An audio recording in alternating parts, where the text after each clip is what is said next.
Farg'ona viloyatida aholining umum foydalanish yerlari pullanmoqdami? Sarlavhasi ostida Farruh Abdullayev kanalida tanqid ostiga olingan Farg'ona shahar 6-oylay poliklinikani yonida qo'yilgan ushbu budka holati mutasaddilar tomonidan qanday baho berildi? Holatni kuzating. Kanalimizga obuna bo'lmaganlar albatta obuna bo'lib, like tugmasini bosib qo'yish esdan chiqmasin. Erkinlik nafasi ommaviy axborot vositalarida do'st bo'lib, nur ustiga nur gapirsin, adolatli gapirsin. Tanqid qilsin, to'g'ri tanqid bo'lsin. Shu qishloqqa, maktabga, ta'limga foydasi bo'lsa, nur ustiga nur. Men har kuni o'qiyman, internetda ham o'qiyman. Hamma kim qanday gapirgani vaqtim boricha bir 2 soat qo'limga qalam olib, o'zimga yozib olib, baribir 10 ta fikrdan 9 tasi to'g'ri bo'lib chiqadi. Bu yo'nalishda to'g'ri yo'limi yo'qmi? To'g'ri yo'l. Agar biz yopiq bo'lsa, sizlarni ham hech kim eshitmaydi. Assalomu alaykum, hurmatli ijtimoiy tarmoq kuzatuvchilari. Sizlar bilan men Farruh Abdullayevman. Ko'rib turganlaringdek, Farg'ona shahar Qirg'ili mavzesi 6-oylay poliklinikani oldida, ya'ni mana shu yerda ko'rib turgan joyingizda budka qo'yilgandi. Ushbu budka yuzasidan 1 yil davomida murojaatlar yo'llab keldik. Mana hozirda bu qonuniymidi, noqonuniymidi, lekin fuqarolarning murojaatlari, e'tirozlari inobatga olinib, ushbu budka hozirda olinganligini ko'rishimiz mumkin. Biz shu fursatdan foydalanib davlatimiz rahbariga hamda Farg'ona viloyat hokimligiga o'z minnatdorchiligimizni bildiramiz va aynan mana shu 6-oylay poliklinika rahbariga ham hozir uchraymiz, ularning ham fikrlarini eshitamiz. Qani ketdik.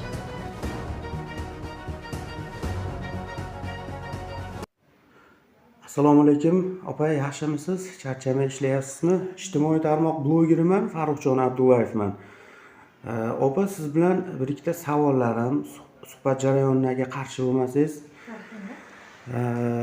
Mana shu Farg'ona shahar Qirg'ili mavzesida joylashgan 6-oylay poliklinikani bevosita rahbarisiz.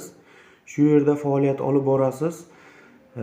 Xabaringiz bor, 1 yil davomida murojaatlar qilinib keldi. Ijtimoiy tarmoq blogerlari, jurnalistlari va fuqarolar qolaversa sizlar tomonidan ham murojaatlar qilganligi bo'yicha biz xabarimiz bor, kelganmiz, surishtiruv o'tkazganmiz. Ya'ni mana shu 6-oylay poliklinikani yonida budka qo'yilganligi masalasi yuzasidan. Shu budka masalasi bo'yicha mana hozirda bartaraf qilinibdi, olinibdi.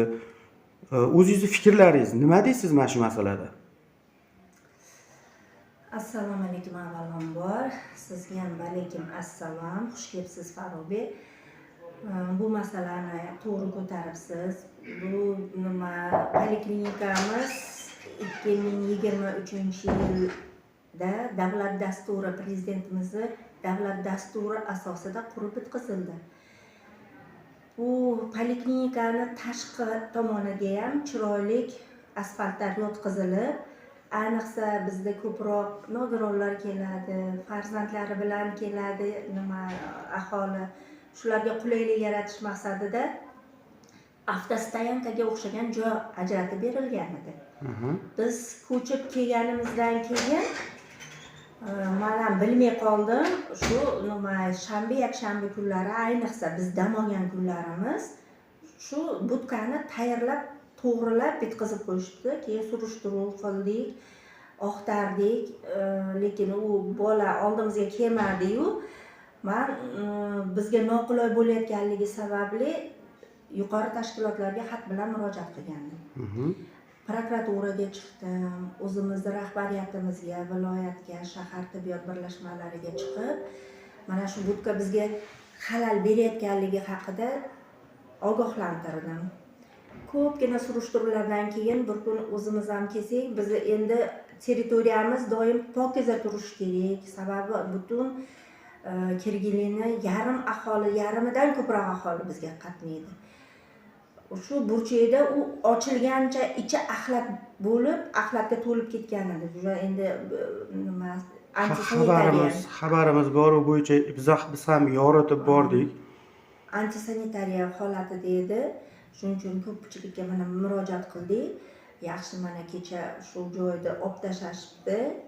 U ham bo'lsa haqiqatdan biz endi ko'proq hali yig'ilishda bo'lib qolamiz, bu yerda tepada kasallarni ichida bo'lib qolamiz. Qanday olib ketildi, yaxshi bo'pti, biz juda xursandmiz. U joylarni o'zimizni ishchilarimiz tomonidan chiroyli qilib tozaladik. Hozir qo'limizdan kelgancha ko'kalarni zo'rlashtirish, obodonlashtirish ishlarini olib boryapmiz. Buning uchun mana shu nimani bizga yordam bergan yuqori tashkilotlarga, avvalambor davlatimiz prezidentimizga, viloyat hokimligiga murojaat qilgan joylarimiz, shahar hokimligiga o'zimizni minnatdorchiligimizni bildiramiz.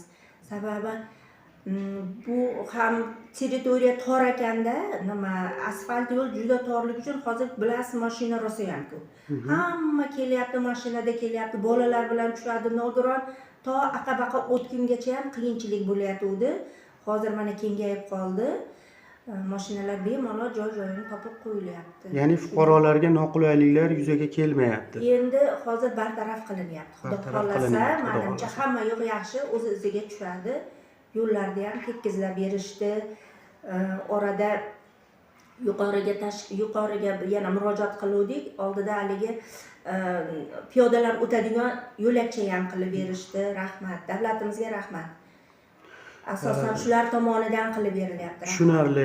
Opa, siz aytyapsiz, davlat dasturiga tushib, o'sha budjetdan qilingan misol mana shu binolar qurilib, bitkazilib, ya'ni o'sha avtostoyanka ham o'sha tadbirkor tomonidan asfali qilinganmidi yo tayyor asfali bormidi? Ya'ni o'sha mana shu qurilish jarayonlarida ketayotganda asfal qilinganmidi? Tayyor asfalga qo'yib kel.